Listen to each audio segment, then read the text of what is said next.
अरे रोजे रोजे ओगा सरोजा देवा भोरे भेनो सार। अरे रोजे रोजे ओगा ये दीनानाथा भोरे भेनो सार। अरे आज के दिन माया देता माला भाईले बाड़ा देर।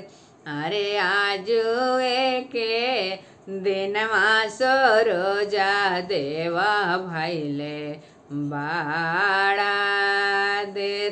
अरे आज के दिन छठिया मैया भाईले बाड़ा देर।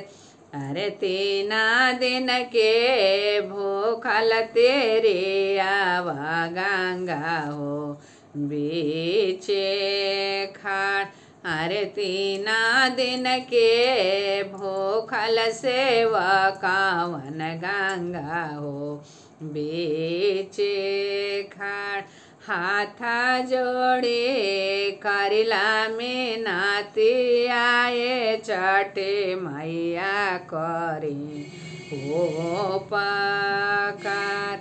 अरे हाथा जोड़े करिला में नेते आ छठिया मैया करे ओ पकार। अरे जल्दी जल्दी होगे सरोजा देवा भोरे भेनो सार। अरे जल्दी जल्दी होगे आदेता माला भोरे भेनो सार। अरे थारा थारा कापेला सारे आए छठे मैया करे ओ पकार।